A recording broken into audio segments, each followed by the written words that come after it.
Good afternoon from Universal Orlando. We are here today because they are doing a lot of construction. And we've gotten a few little updates to a few of the things, but I'm sure that a lot of construction has taken place. So we're gonna go inside and have a look around. Maybe we'll ride some rides, you never know. But let's head on in and see what's going on, what's new at Universal Studios. So we're gonna start over at Universal Studios. There's not much going on over here, but we do get to see at least something for construction. The first thing we get to look at is the Today Cafe. Can't really see anything. They did paint the outside of it though, which is nice. I can see some lights inside of there. Maybe soon we'll see like a sign or something. The excitement continues. I was thinking of taking the Hogwarts Express over to see what's going on for the new Harry Potter coaster, Hagrid's Magical Creature Motorbike Adventure.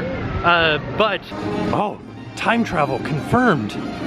Doc Brown is hanging out with Marilyn Monroe. It's kind of interesting. I know I say this a lot, but it seems like it's not a very busy day. But it is. 60 minutes for the Hogwarts Express. Look, here comes the Mystery Machine. I never really thought about it, but because it's Mardi Gras and they have a parade, they can't have this in the middle of the street. So they move it every single day and then put it back out. Also, I like that the Mystery Machine has a backup camera. I'm telling you guys, this seems to be the place to come to get some mimosas. There's nobody that ever comes in here, and it's really interesting flavors of mimosas. And in case you guys are wondering where this is, I don't even know how, like, there's Transformers, here's Mel's over here. That's Vine, I think? Hollywood and Vine. Heading back into Kid Zone, because for a while there was a rumor that they were gonna build Nintendo back here. So I just wanted to see if there was anything or if that rumor has been squashed. Well, we were always fairly certain that it had been squashed, but with no movement at all back here, we're almost 100% sure that the land that Universal bought will contain some form of Nintendo. No confirmation of that, but it's feeling very likely with the lack of movement back here. Over by Men in Black, I wonder what the wait time is to get on for single riders, because it's been a while since I've practiced my alien hunting skills. Said it was only a 10-minute wait, so let's head on in. I feel like this is my issue when I go to theme parks is I have rides that I really like, and I just ride those rides. I should probably ride new rides. I don't know if it's gonna be 10 minutes because we're basically on the ride now. I didn't do good, only 450,000, but I wanted to show you guys this U Design place where you can design your own shirts. Has Irish Thing 1 and Thing 2 for St. Patrick's Day shirts. And that's here in the Men in Black gift shop towards the back. Look, there's a Lucky Thing one too. Oh, I haven't seen this yet. These are Universal Studios Spirit jerseys, but they're just long sleeve shirts. This is pretty interesting. How much are they? $50. Oh man, I feel like the one at Disney is a better deal because it's actually a sweatshirt, whereas this is just a shirt, like a long sleeve shirt. I do like that this one's rose gold though. I think I definitely need to get back out here and practice more on Men in Black. Gotta up my game. All right, let's head into Diagon Alley to see how the crowds are in there. I have a feeling it's gonna be incredibly busy. Yeah, it's pretty busy back here. So busy in here that people are just kind of waiting around for the dragon to breathe some fire. Pro tip, she makes a really loud roaring noise before she blows fire. I do have to warn you though, if it is a windy day, she might not blow fire. 2-hour wait for Gringotts. Wow. This is the line to get into the express queue. Single riders is shut down, and then I'm sure that the regular line is all the way around the extended queue outside. It must be a little bit too windy today, because she's not made a peep the entire time that I've been in here. When we first walked in, King's Cross was a 60-minute wait. Now it is a 70-minute wait, so we're gonna be walking over to Islands of Adventure. One thing I wanted to point out though is that Pier 41 was underneath Scrim the last time we were here. I think that they just did some painting on the outside, but it's back open now and you can sit out there. Nice little outside seating area. I know that cars are unique and expensive, but I was kind of wondering, do you think that they will change out these cars at the end of Fast and Furious ever? I'm leaning towards no, only because the ones that are out in front of Mel's are replicas of the ones from American Graffiti, and those have been there for years. But the question is, these are not necessarily ones that are specific to Fast and Furious. They're just like racing cars, so they could switch them out.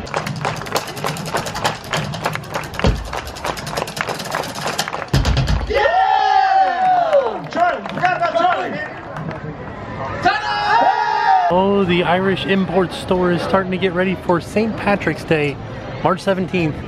They got tons upon tons of shirts ready to sell you, so you can be ready for St. Patrick's Day. One thing we found out about Universal's use of the fuel rods is to swap them out it's a $3 fee, whereas it's free at Disney. Most likely they will start to charge at Disney too, because it costs money. The theme park communities has been using fuel rods and swapping them out and swapping them out and swapping them out, but they're still paying for the maintenance, the people to come out and switch them out, the electricity to charge them. So it makes sense that they would charge $3 per spot. Still cheap. Still Mardi Gras here at Universal Orlando, and we do have a Mardi Gras parade tonight. I don't know what time it's at. The easiest way for me to find out is just look for one of these banners that says Mardi Gras Parade, 7:30 tonight. But if you are coming, be sure to check the app or check one of those banners to find out what time the parade is, because it does change almost every night. Like, I think the weekends are the same time, but like Mondays and Tuesdays or Wednesdays are lower or higher. I don't remember, but it is constantly changing. I almost left without checking the wait time for Despicable Me after I've repeatedly told you guys that this is my basis for whether it's a busy day in the parks or not. 65-minute wait. But judging from the fact that there were other rides that were much higher than that, I feel like Transformers was higher than that. Kind of feels like maybe Despicable Me is not my gauge for wait times anymore. Maybe it's like Hogwarts Express or Gringotts. I don't know. But it is good to have like a constant. So 65, pretty busy day. All right, now let's head over to Islands of Adventure and check on some roller coaster updates. Here we go into Islands of Adventure, checking on two new, well, at least one new roller coaster, maybe another one. Here's something that I never really paid attention to, but here at the Island Market and Export Candy and Fudge Shop, they've got all kinds of stuff in here, all kinds of different sweets. Oh, here's a seasonal cupcake for St. Patrick's Day, and here's one for Mardi Gras. Oh, and here's an Easter bunny. But we've got all kinds of different, oh, and there's a Mardi Gras apple and a Mardi Gras cupcake up here. I didn't even know that these were things. But the thing that was in here that I didn't really pay attention to was candy by the pound. Chocolate covered gummy bears? What now? Also, Starburst. You can get just bananas. All kinds of other things. Just nerds over here. So many different candies. And this isn't it. Oh no, there are more. A gigantic assortment of Jelly Bellies. If you just like kiwi Jelly Bellies, you can get only kiwi Jelly Bellies.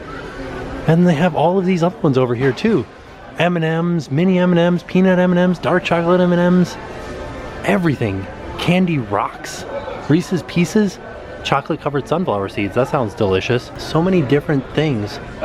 Chocolate covered peanut butter filled pretzels. Yes, I want that all the time. I just want to eat that for breakfast, lunch, and dinner because it sounds delicious. We're in the Christmas store now, and I had no idea you could buy Hermione's dress. $375. Huh.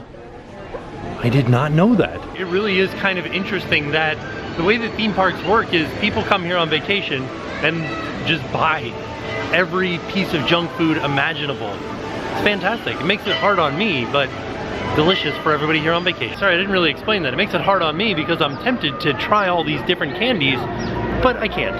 It would be terrible for me. Not the closest that we're gonna get by any means today, but I wanted to give you guys a initial look at all of the land that they've cleared for the Jurassic Park, whatever it's gonna be. They don't have any real confirmation on it. The news said it was gonna be a roller coaster, but I don't know that they had official confirmation on it either. I think they just kind of thought, this will probably be a roller coaster. So no 100% confirmation, but the news did say it was gonna be a Jurassic World roller coaster. Let's head a little bit deeper in. One thing that somebody told me is that over at Dr. Doom, they're giving tours. So I'm gonna go over there and ask about that. I don't know if I'll be able to film any of it, but we're gonna try. I did find out this is called the Villains Tour, and basically it was given to kids when the park first opened that were not tall enough to ride Dr. Doom's Fearfall. And they're telling me the very first thing we can see here is Osborne Industries, and you can see these Venom heads over here. So basically what this is gonna be doing is going around pointing out various interesting things around the Dr. Doom area. So over here, Blaze and Catch from Ghost Rider, the mechanic shop. There's a sign for Fogwell's Gym. This is where Matt Murdock, Daredevil, used to train. They also said that it is very hard to hear right now, but if you come early in the morning and you listen to the drains, you can hear people talking down in the sewers. Only in Doom Alley though. Something that I've never noticed before is that this road out here that is the main drag of Superhero Island is Stanley Boulevard. There goes Dr. Doom. He's headed back to his ride. He's got to use the fear fall to take people's fear. Across the way here is Nelson and Murdoch, attorney at law, and that is from Daredevil. So just underneath fear fall, you have silhouettes on the ground from all of the Fantastic Four. So this one represents the Thing, and then you've got each of the different Fantastic Four out here as if they had fallen from the tower. Yeah, this one you can kind of see, like there's a leg right there, there's an arm here, and this is hair. So the Thing actually has a bunch of spots because he broke up into a bunch of pieces because he's made of rock. But each of the other Fantastic Four are all around the area. See if you can figure out who is who based on the silhouette. This is a pipe that Dr. Doom has set up that will intercept all the calls from the heroes. When you press it, you can hear different superheroes. This is Captain America. There he is, Captain America. Listen closely. Inside the arcade, this is Kingpin's arcade where all of the villains hang out, and you can see this hole in the wall where Johnny Storm busted through from the Fantastic Four Cafe in order to get the villains. Ooh, they opened up Dr. Doom's throne room for me. So when this area first opened up, Dr. Doom would do meet and greets out here at the end of the ride, but it's not a very centrally located area, so not a lot of people knew that Dr. Doom was in here. So they haven't been having meet and greets in here as often. They just have them out on the street now more often. This is nice. I could sit in this throne. The other sign here next to Stanley Boulevard, the intersection of Stanley Boulevard and Yancey Street. Yancey Street was the street that Ben Grimm used to live on when he was a kid.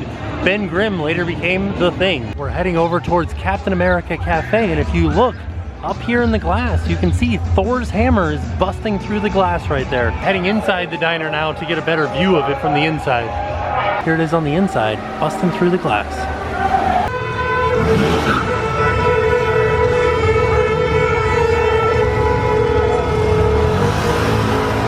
Just next to Spider-Man, Stark Enterprises. I had no idea that was there. We're actually inside the Spider-Man queue right now, and I'm gonna go inside and have a look at the Stan Lee memorial they have set up. So here it is. This is the memorial to Stan Lee, and what it is this is a permanent memorial to Stan Lee that they had this official photo made up in these official flowers, and then guests brought in notes to Stan Lee, and they picked out a select few that will stay here as a permanent fixture.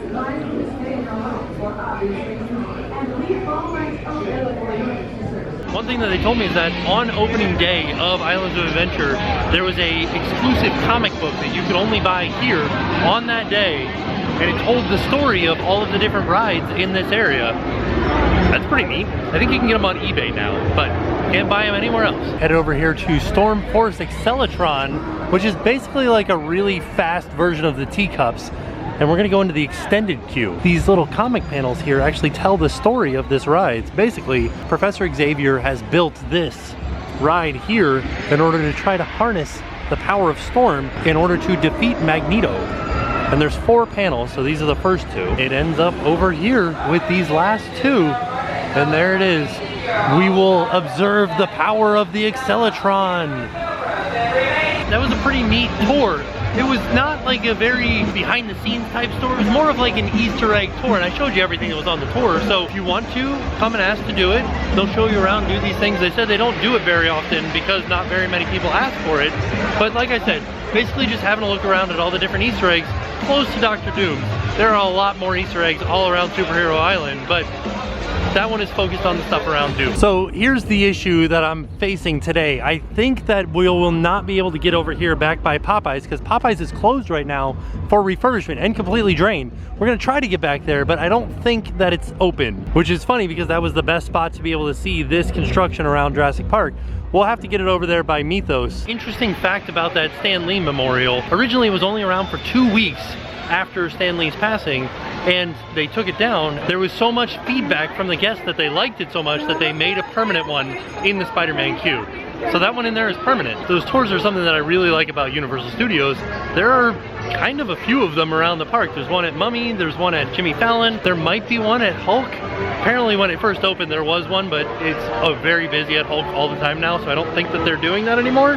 There's one at Doom, but like I said, the one at Doom is more of like an Easter egg hunt, which is still neat, but I like that they do that around the park. So yeah, unfortunately we won't be able to head back to Popeye and Bluto's Build Rat barges out to see any of the Jurassic Park construction because it is closed for refurbishment right now. As you can see, it is completely drained.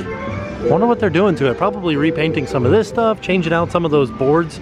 Those boards are in there to cause rapids, and I didn't ever realize that they make them out of wood. I have no idea why they make them out of wood. Probably because they do this, where they just put them in, let them kind of disintegrate over time, and then replace them. But it does look like Ripsaw Falls is back open, which is actually very interesting because that kind of gives you an idea of their refurbishment schedule. So it went Jurassic Park, then Ripsaw Falls, and now it's Popeye and Bluto's Bilge-Rat barges.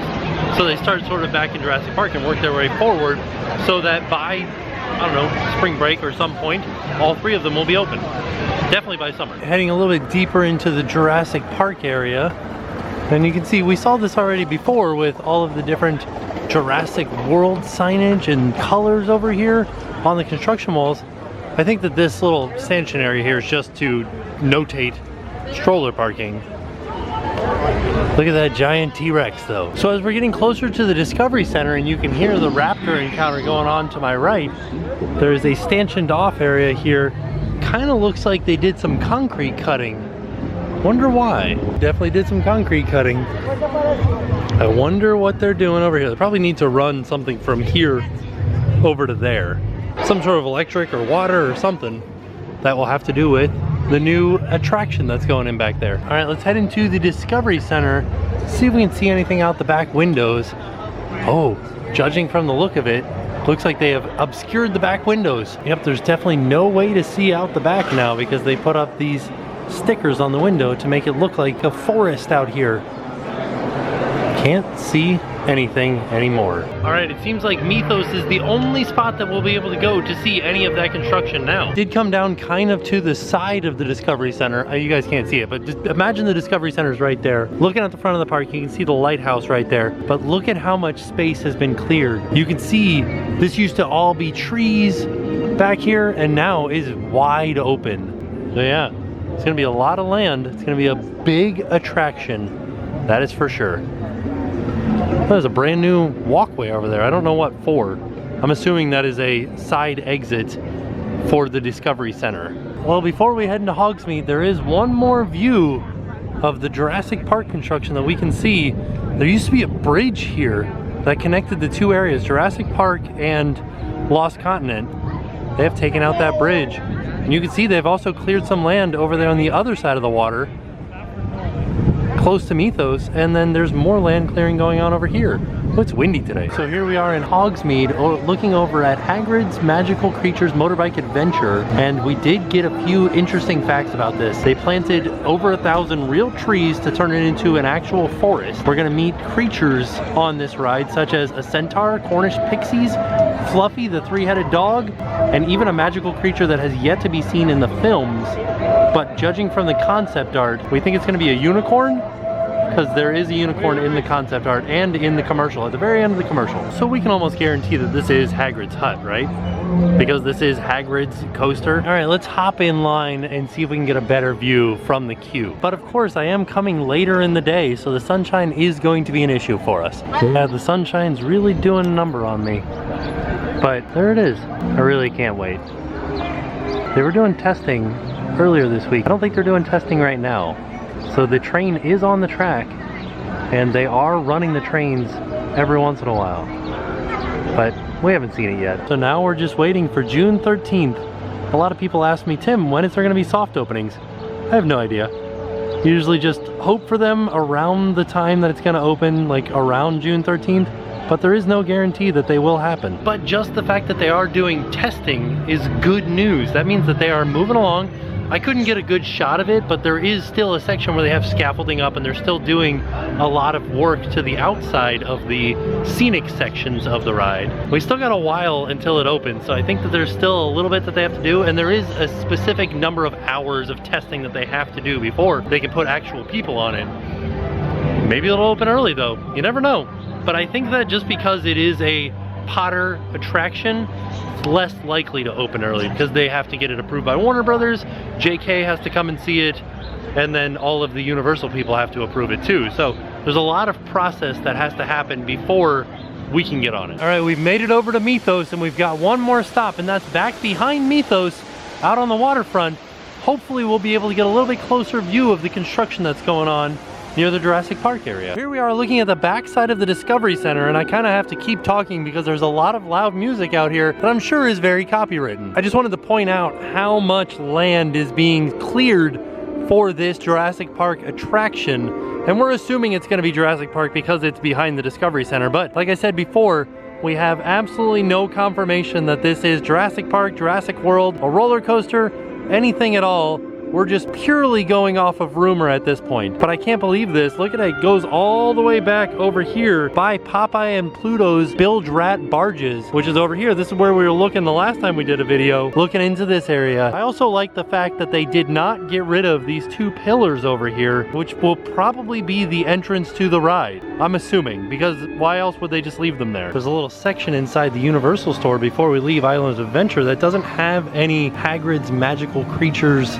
signage on it, but you got Fang here, you got Fluffy, you got the Cornish pixies, you got a unicorn down here, but nothing. Oh, and this mug here that also has, you know, the Phoenix, Buckbeak, Cornish pixies. You got a snake, got some spiders, got a Hungarian horntail maybe? I don't know, that's a dragon. I don't know if that's the specific type of dragon. So like I said in the gift shop, no official signage for the roller coaster, no official merchandise for the coaster, but it kind of feels like that's what they're trying to do. They're like, with that little display inside of the Universal store. So there you have it. That was our trip to Universal Studios to have a look at all of the construction that's going on. So much construction. Have a look around, see if there's anything new. And then we also took the villains tour from Dr. Doom. And like I said, it's not really a behind the scenes tour or something that you couldn't see just passing through the park, but it did point out some of the Easter eggs, so it was nice. It was an interesting tour to take.